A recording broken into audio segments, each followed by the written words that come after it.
દાહોદ જિલ્લાના સંજેલી તાલુકાના પ્રતાપપુરા ગામે વરસાદી પાણીમાં રોડનું ધોવાણ થયું। દાહોદના સંજેલી પ્રતાપપુરા ખાતે એક જ રોડ પર બે મોટા ગાબડાઓ પડ્યા છે। જો કે હાલ તો તંત્ર દ્વારા સાવચેતીના પગલાં પણ લેવામાં આવ્યા છે। પહેલા જ વરસાદે રોડના ધોવાણની સાથે નાળા પર બે ગાબડા પાડી દીધા છે, ત્યારે સ્થાનિકો દ્વારા પણ ગાબડાના આસપાસ ઉપર પથ્થર મૂકી વાહન ચાલકો માટે સાવચેતી ઊભી કરવામાં આવી રહી છે।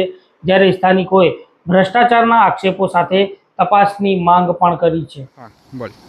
નમસ્કાર મિત્રો, તમે જોઈ શકો છો અત્યારે પ્રતાપપુરા ગામે એક જે પુલ બનાવવામાં આવેલો છે તે પુલના બંને બાજુએ મોટા 15 થી 20 ફૂટ મોટા ગાબડા પડી ગયેલા છે। જો પહેલા જ વરસાદની અંદર જો આવા મોટા ગાબડા પડી ગયા હોય તો આવનારા જે દિવસો વરસાદના છે ત્યારે શું પરિસ્થિતિ સર્જાઈ શકે। ભાજપની અંદર ભાજપના આ 30 વર્ષના રાજની અંદર તમે જ્યાં જુઓ ત્યાં બસ ભ્રષ્ટાચારની પોલ જ બહાર દેખાતી હોય છે।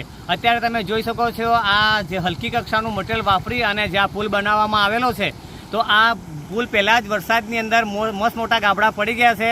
તો અમારી ગામ લોકોને એવી માંગ છે કે જે કોન્ટ્રાક્ટર છે, જે કોઈ એજન્સી છે, હલકી કક્ષાનું મટીરિયલ વાપરીને જે પુલ બનાવવામાં આવ્યો છે એટલે ધરાશાયી થયેલો છે, તો આ પુલને ફરીથી બનાવવામાં આવે અને સારું મટીરિયલ વાપરી અને સારી ક્વોલિટીવાળો પુલ બનાવવામાં આવે એવી અમારી ગામ લોકોની માંગ છે। તો આ વિડીયોને લઈને આપ કોમેન્ટ બોક્સમાં જણાવી શકો છો, તેમજ યુટ્યુબ ઉપર અમારી ચેનલને સબસ્ક્રાઈબ કરો, ફેસબુક, ઇન્સ્ટાગ્રામ અને ટ્વિટર ઉપર અમારી ચેનલને ફોલો કરો અને લાઈક કરો।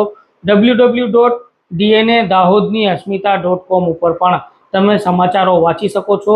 સાથે જ ગૂગલ પ્લે સ્ટોર પરથી DNA દાહોદની અસ્મિતાની એપ્લિકેશનને ડાઉનલોડ કરો। દાહોદ જિલ્લાના દરેક સમાચારોથી માહિતગાર રહેવા માટે આપ અમારી સાથે જોડાઈ શકો છો।